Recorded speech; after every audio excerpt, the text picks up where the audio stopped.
Good evening, good morning everyone. We are day 31 of Wrinkles Live. How are you today? Happy Thursday to all, and may you always consistently done the positive things that you set yourself to do in order for us to ride on the curve of success.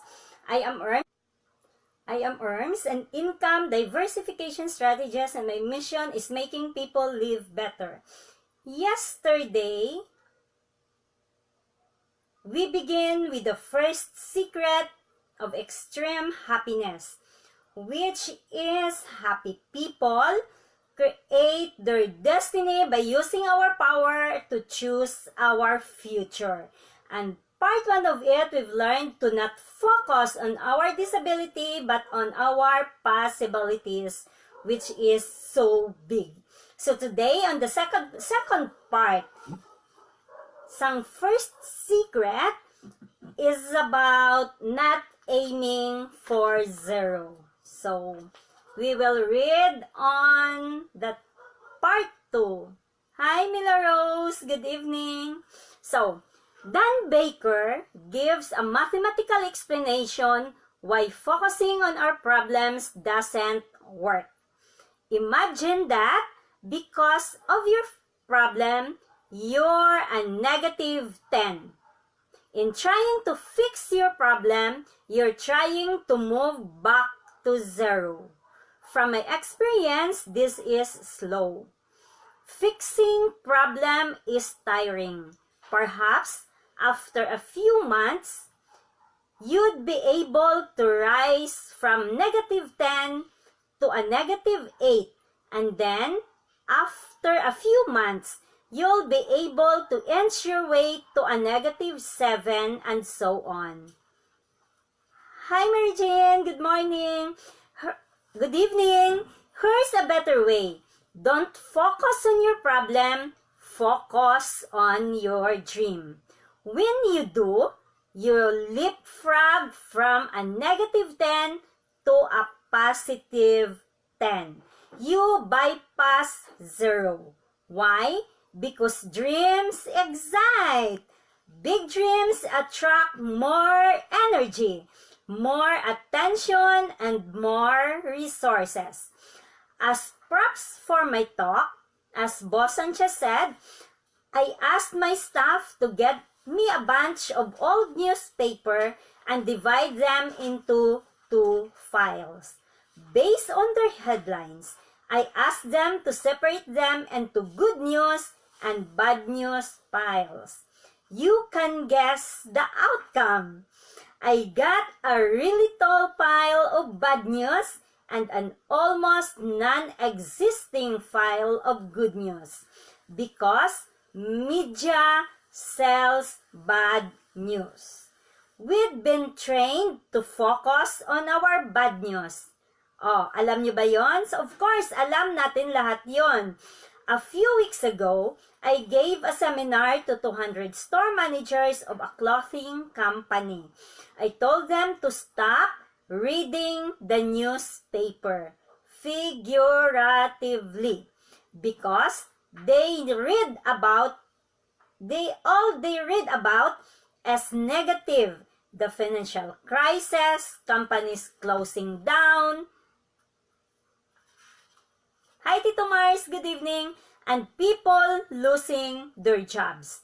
It's so depressing. They'll be opening their stores saying, oh boy, no one will come in and buy our clothes. And when someone does enter their store, they say to themselves, she's just going to look. She won't buy. Hi, girlie! Hi, Josefina. Good evening. So, when you focus on your problems, you have tunnel vision. Just like a horse with blinders, you miss out on the fantastic opportunities for expansion and blessing outside your narrow vision.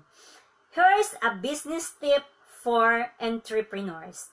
Don't just solve problems, focus on your dreams. Solving problems becomes part of reaching for your dreams. But you do it with passion and excitement. So, dapat daw, we don't aim for zero. Ibig sabihin nun, huwag nating ibigay yung lahat ng energy natin sa ating mga problema. So, dapat, we should see clearly our dreams. So, remember, imagine your life 5 to 10 years from now. Where do you see yourself?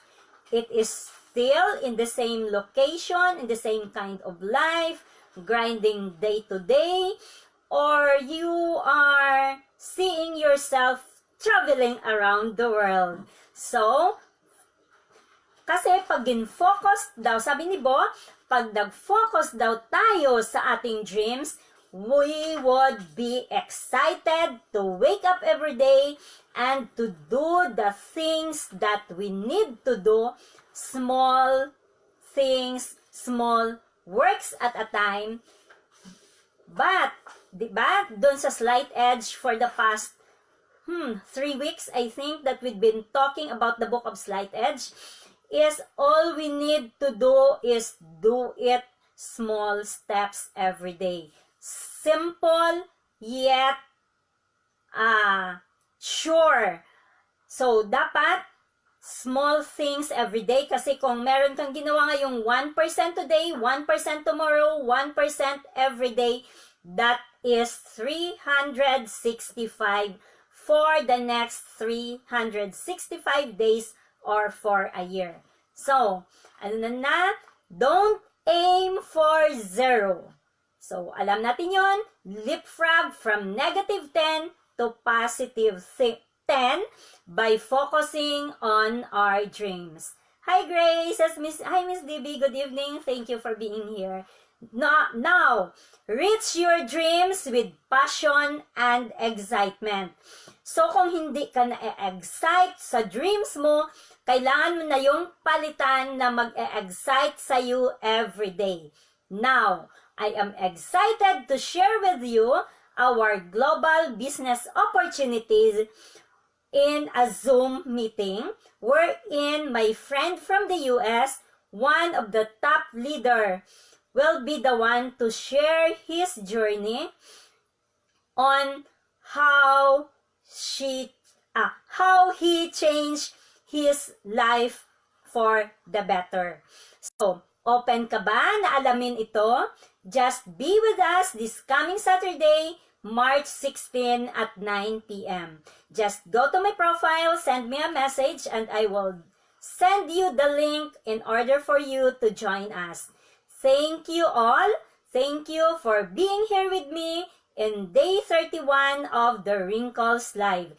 To those who are watching it on replays. So, good night, good day to the other side. Tomorrow on Wrinkles Live, day 32 is the part 3 of the first secret to extreme happiness. Is about why focusing on our dreams is important to our happiness. See you all again tomorrow on our Wrinkles Live. Have a great night everyone and great day to all.